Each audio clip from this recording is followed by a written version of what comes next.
नमस्कार। बॉडी को फिट रखिबार अछि तो व्यायामशाला को जीवार अछि नचेत जिम को जीवार अछि। उभयठी से एका काम से एका व्यवस्था रही जे बॉडी को आम किपरि फिट रखि परिबा बॉडी को फिट रखिया पे केमती विभिन्न प्रकार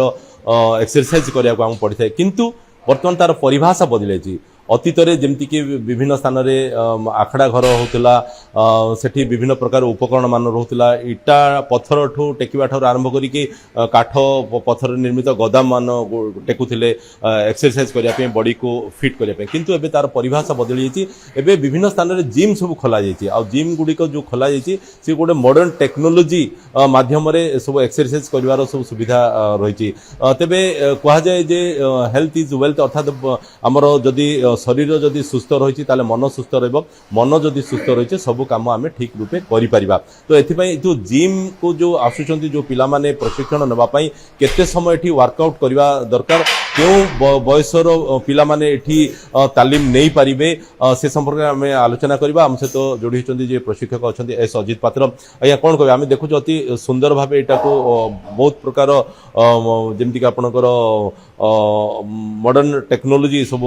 एठी रही जमती कि पिला माने सब एक्सरसाइज करि परिबे निज बॉडी को फिट रखि परिबे आ एमती मसल्स मध्य तांकर शरीर जमती हेई परिबो से व्यवस्था सब कराई। तो गोटे कथा हला जे विभिन्न समय रे आपनकर जो पोस्टर गुडा सब आपण लगई थांती से पोस्टर देखि कि विशेषकर युवपीढ़ी माने आकर्षित होई थांती ना प्रकृत रे सेमती किछि तालीम दिया जाय थाय। प्रकृत में कह गले जिम वर्तमान ना जो जिम पूर्वर अतीत ही व्यायामशाला गाँ गली आखड़ा सब किसी वर्तमान ताहार भाषा चेंज होती जहाँ जिम बोली आम ए कहे जहाँ पूर्वर अच्छी मुझे कहबी प्रत्येक लोक घंटा 2 घंटा निजर फिट देखिकी वर्कआउट बा किसी भी व्यायाम करवा दरकार। इमिति किसी बयस ना किसी करहबनी तार पार्टिकुलरली बयस धरिकी केते समय वर्कआउट करेंगे कौन करेंगे तापर गोटे पार्टिकुलरली अच्छी मुझे कहबी प्रत्येक लोक किसी ना किसी एक्सरसाइज करूँ व्यायाम जाते जिम आसतु ओपन चलतु वाकिंग करूँ जहाँ भी किसी करूँ। घरे मध्य जड़े चाहिए एक्सरसाइज कर जमती कि दांडी मारिया कथा कहते व्यायाम करिया कथा कहते किसी ना दी हाथ दीटा इटा धरिकी टेकिया कथा कहते सब जड़े घरे चाहिए कर। तो घरे केते बयस पर्यंत जड़े घरे ये सब प्राक्टिस करिया दरकार आउ केते वर्ष बयसरू से जिम सहित जोड़ी हवा दरकार आ जिम रे केते समय धरिकी ताको वर्कआउट करिया। देखो तो जिम माने घरे भी करले हबो बट टिके से निजर किसी ज्ञान बा किसी नॉलेज थिबार अछि जार कि से इंजुरी न हबो आउ जो प्रशिक्षक द्वारा जदि किसी से व्यायाम किसी करे तब तो निज प्रति सेफ्टी पड़सी जदि निजे जानिछि बा कंफर्ट अछि बा हेल्थी फिट अछि से घरे भी करि पारो किसी माने ये खराब नहीं करि पारिबो बट जो प्रशिक्षक सह रही कले से निजे को पूरा टिके बेटर फील करबो बा ठीक से बॉडी रो तार गठन रही पारिबो। अच्छा बॉडी रो विभिन्न स्थान को जेमति कि आपण मसल्स पई हो किमा बॉडी को विभिन्न अंग प्रत्यंग फिट रखिया पे आपण एठी विभिन्न प्रकार कौशल सब अछि माने कोठे को एक्सरसाइज करले तार प्रभावटा बॉडी रो को स्थान रे पड़िबो से सब व्यवस्था अछि किंतु घरे जदि हमें करबा किछि निमित्त अछि केवल आपे व्यायाम किछि करि परिबा दांडी किछि मारि परिबा किबा से जो इटा की पत्थर को टिके हमें टेकी परिबा एतिकी ही रहउछि किंतु एठी सब कोन कोन व्यवस्था अछि आपण ठीक कहले वर्तमान प्रत्येक बॉडी रो प्रत्येक पार्ट पे अलग अलग वर्कआउट अच्छी तार अलग अलग मशीन भी अच्छी आप देखुए प्रत्येक माने आप लेग पे लेगर मशीन अच्छी चेस्ट पे चेस्ट मशीन अच्छी जो द्वारा कि घरे करने द्वारा सब जिन आप जस्ट नॉर्मली फिट रहे कि जिम आसले आप प्रत्येक बॉडी रो प्रत्येक पार्ट पे प्रत्येक मशीन अच्छी जोटा कि आप व्यवहार कर प्रशिक्षक द्वारा निज पूरा पूरा सुदृढ़ भाव गठन हो पार बॉडी। जो जिम को जो मैंने आसुचंती तांकर प्रथम लक्ष्य कौन थाउची जे केमती हाथर गोडर छातीर मसल सब बाहर जमती आमर सिक्स पैक कथा कहउची सेमती ता ऊपर तांकर फोकस थाउची ना निजर बॉडी को केवल फिट रखिया पे से आसुचंती। देखो फास्ट तो निज जिम को फिट रखिया पे आसुचंती बट आप कहे जमी भी पोस्टर हो बा लोक देखिए लोक ये इंप्रेशन पड़ता है तार पे बॉडी बनैबी आउ निजक से डेलीगेट से माने सिंसियर रहिले ही माने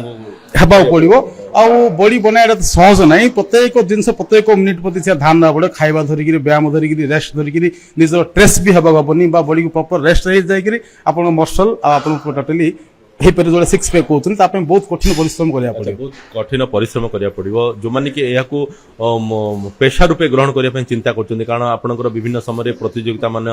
ସବୁ ହେଉଛି ସେଠି ଯେଉଁମାନେ ଅଂଶଗ୍ରହଣ କରିବା ପାଇଁ ଚାହୁଁଛନ୍ତି ସେମାନେ ହୁଏତ ଆ ଉପରେ ଫୋକସ୍ କରିବା ଦରକାର କିନ୍ତୁ ଯେଉଁମାନେ ସ୍କୁଲ ଗୋଇଂ କଲେଜ ଗୋଇଂ ପିଲାମାନଙ୍କ କଥା କହିବା କିମ୍ବା ଯେଉଁମାନେ ଚାକିରି କରୁଛନ୍ତି କିମ୍ବା ଯେଉଁମାନେ କିଛି ଗୋଟେ ଚାକିରି କରିବା ପାଠ ସରିଲା ପରେ ଚାକିରି କରିବା ପାଇଁ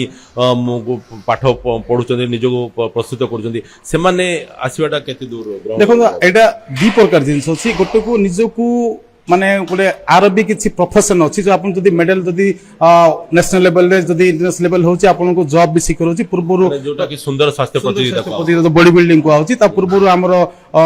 ମାନେ ଗଞ୍ଜାମ କହିବା ଓଡ଼ିଶାରେ ବହୁତ ପିଲା ଚାକିରିରେ ବି ମାନେ ପୋଲିସ ବିଭାଗରେ ଆମର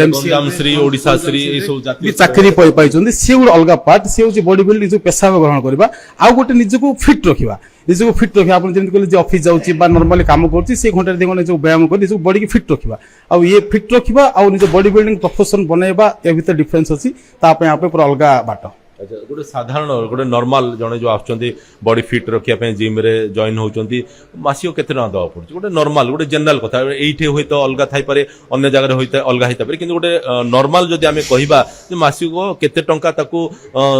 ପ୍ରଶିକ୍ଷଣ ନେବା ପାଇଁ ଖର୍ଚ୍ଚ କରିବାକୁ ପଡ଼ିବ ଆଉ ଏହା ସହିତ ଯୋଉ ବିଭିନ୍ନ ଡାଏଟ୍ କଥା ଡାଏଟ୍ ଉପରେ ମଧ୍ୟ ଆମେ ଆଲୋଚନା କରିବା ପ୍ରଥମେ ଏଇ ଯୋଉ ଖର୍ଚ୍ଚଟା ଆମେ ଟିକେ ଜାଣିବା।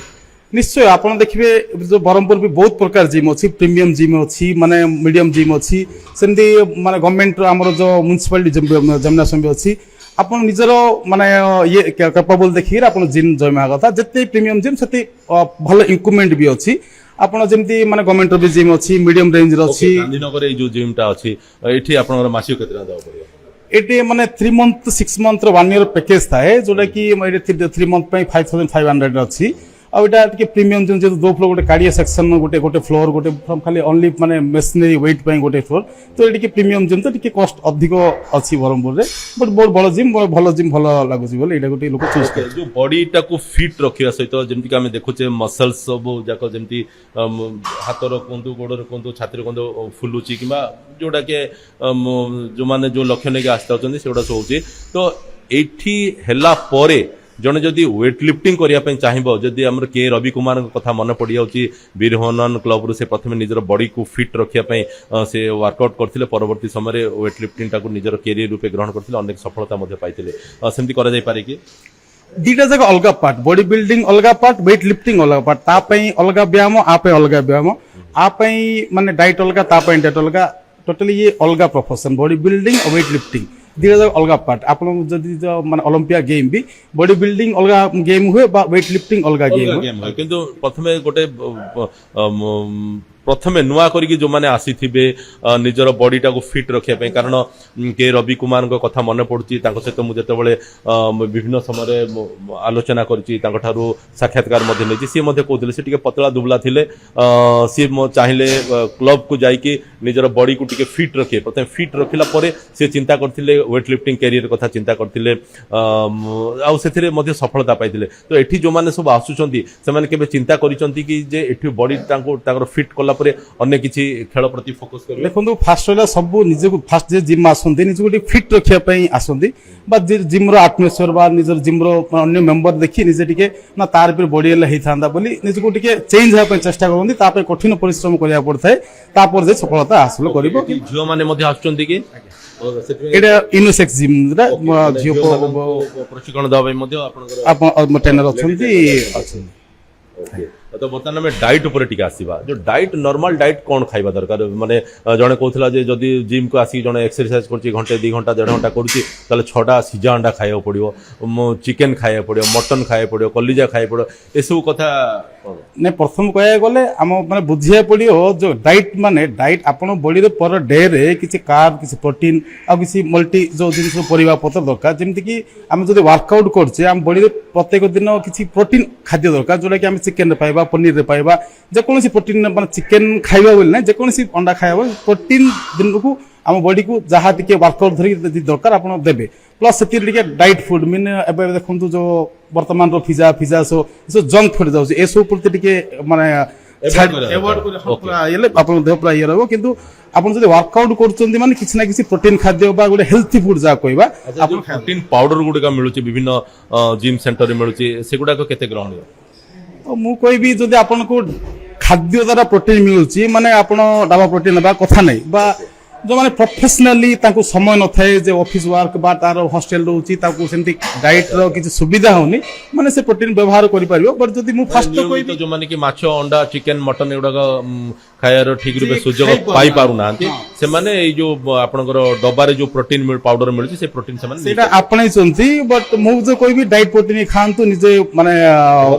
ଘରେ ରୋଷେଇ କରି ଯେକୌଣସି ପ୍ରୋଟିନ୍ ଖାଦ୍ୟ ଅଣ୍ଡା ଖାଆନ୍ତୁ ଚିକେନ ଖାଆନ୍ତୁ ପନିର ଖାଆନ୍ତୁ କିନ୍ତୁ ଘରେ ମାନେ ଡାବା ଫାଷ୍ଟ ଫୁଡ ସେଣ୍ଟର ଗୁଡିକରେ ଯୋଉ ଗୁଡାକ ମିଳୁଛି ଚିକେନ ମଟନ ଅଣ୍ଡା ଏସବୁ ଯାକ ବି ସେମାନେ ଖାଇପାରିବେ କି ନା ନାଇଁ ଆମର ବର୍ତ୍ତମାନ ବ୍ରହ୍ମପୁରରେ ବହୁତ ଫିଟ୍ ମାନେ ଫିଟ୍ ଫୁଡ୍ ଟାଇପର ମାନେ ଜଷ୍ଟ ବିନା ସ୍ପାଇସି ବିନା ଅଏଲର ବି ସୋପ ମାନେ ଖୋଲିଲେଣି ଜିମ୍ ଉପରେ ଧ୍ୟାନ ଦେବା ଦରକାର ଏ ଯୋଉ ଚାଇନା ସଲ୍ଟ ଭିନାଗର ଏସବୁ ଜିନିଷ କଲରର ଯୋଉ ୟୁଜ୍ ହଉଛି ତାକୁ ଏଭଏଡ୍ କରିବା ଦରକାର ପ୍ରତ୍ୟେକ ଯୁବପିଢ଼ି ସେ ଟୋଟାଲି ମାନେ ଏଭଏଡ୍ କଲେ ଭଲ ହେଇଥାନ୍ତା ତ ଜଣେ ଗୋଟେ ଦୁବଲା ପତଳା ଲୋକ ଗୋଟେ ଆସିଛି ଆପଣଙ୍କ ପାଖକୁ ଗୋଟେ ତାଲିମ ନେବା ପାଇଁ ନିଜର ବଡିକୁ ଫିଟ୍ ରଖିବା ପାଇଁ କେତେ ଦିନରେ ହେଇଯିବ ବୋଲି ଭାବୁଛନ୍ତି ଆପଣ ଫାଷ୍ଟ କଥା ହେଲା ଏ ଗୋଟେ ଡିସିପ୍ଲିନ୍ ଫାଷ୍ଟ ହେବା ଦରକାର ଯେ ଏମିତି କିଛି ନାହିଁ କି ଆପଣ ଆଜି ଆସିଲେ କାଲି ହେଇଯିବ ବହୁତ ଟାଇମ୍ ଟେକିଂ ବହୁତ ଡିସିପ୍ଲିନ୍ ଆଉ ବହୁତ କିଛି ମାନେ ସାକ୍ରିଫାଇସ୍ ମାନେ ଆପଣ ଦେଖନ୍ତୁ ପ୍ରତ୍ୟେକ ସକାଳୁ ଉଠିବା ରାତି କ'ଣ ଖାଇବେ କ'ଣ ନାହିଁ ଆପଣ ଯାଇ ଚେକ୍ ହେଲେ ଯାଇକି ଆପଣ ନିଜର ଗୋଲ୍ରେ ପହଞ୍ଚି ପାରିବେ ଆଉ ଏଇଟା କମ୍ ସମୟରେ ବହୁତ ଟାଇମ୍ ଲାଗିଥାଏ ଟିକେ ଓକେ ତ ଦିଟା ଉଦାହରଣ ଆମେ ଦବା ଗୋଟେ ଆପଣଙ୍କର ବଡି ଫିଟ୍ କଥା ଯଦି ଆମେ ଦେଖିବା ସେଟା ବି ଗୋଟେ ଆଖି ଦୃଶ୍ୟ ହଉଛି ଆଉ ମୋର ବଡି ଫିଟ୍ କଥା ଯଦି ଦେଖିବା ଇଏ ଗୋଟେ ଅଲଗା ପ୍ରକାର ମାନେ କ'ଣ କହିବା ଯେ ଆପଣ ଫିଟ୍ ଅଛନ୍ତି ବୋଲି କହିବା ନା ମୁଁ ବି ଫିଟ୍ ଅଛି ବୋଲି କହିପାରିବା ନାଇଁ ପ୍ରଥମ କଥା ହେଲା ନିଜ ବଡିର ଜେନେଟିକ୍ ବି ଥାଏ ମାନେ ଆମ ଘର ଯଦି ଜେନେଟିକ୍ ଜିନ୍ ଯଦି ମୋଟା ଥିବ ମାନେ ବୟସ ହିସାବରେ ବି କିଛି ଫିଟ୍ ରହିବା ଦରକାର ମୁଁ କହିବି ତ ଆପଣ ପ୍ରଥମେ ଆପଣଙ୍କ ଇଏ ବି ଠିକ୍ ଅଛନ୍ତି ଯେହେତୁ ଯୁବପିଢ଼ିଙ୍କର ଯୋଉ ମାନେ ବୟସରେ ଯୋଉ ଯେତିକି ଖାଇଲେ ସାଙ୍ଗେ ସାଙ୍ଗେ ଲାଗିଯିବା ବା ସେମାନଙ୍କର ଯୋଉ ହରମୋନର ଟିକେ ଅଧିକ ସ୍ପିଡ୍ ଥାଏ ସେମାନେ ଯଦି କଣ୍ଟ୍ରୋଲ କଲେ ମାନେ ଏ ଯୋଉ ଫ୍ୟାଟ୍ ଲାଗିବା କମ୍ ହବ ନିଶ୍ଚିତ ଭାବେ ବହୁତ ସୁନ୍ଦର ଟିପ୍ସ ଗୁଡିକ ପାଇଲେ ବିଶେଷ କରି ଯୋଉମାନେ କି ଏହାକୁ ଗୋଟେ କ୍ୟାରିୟର କରିବା ପାଇଁ ଚାହୁଁଛନ୍ତି ସେମାନେ ମଧ୍ୟ ଟିପ୍ସ ପାଇସାରିଥିବେ ଆଉ ଯୋଉମାନେ କି ନିଜର ବଡିକୁ ଫିଟ୍ କରିବା ପାଇଁ ଚାହୁଁଛନ୍ତି ଅନ୍ୟାନ୍ୟ ପେଶା ସହିତ ଏଥିରେ ଟିକେ ସମୟ ଦେବା ପାଇଁ ଚାହୁଁଛନ୍ତି ସେମାନଙ୍କ ପାଇଁ ମଧ୍ୟ ଭଲ ଗାଇଡଲାଇନ୍ ମିଳିସାରିଥିବ ବୋଲି ଆମେ ଆଶା କରିବା ଆଜିର ପ୍ରସଙ୍ଗ ଏଇଠି ରଖି ଆପଣଙ୍କ ସାଥୀ ପ୍ରକାଶ ପଟ୍ଟନାୟକ ବିଦାୟ ଦିଅନ୍ତୁ ପୁଣି ଥରେ ଆଉ ଏକ ପ୍ରଶ୍ନ ନେଇ ଆପଣଙ୍କ ସହିତ ଆମେ ଯୋଡ଼ି ହେବୁ ନମସ୍କାର।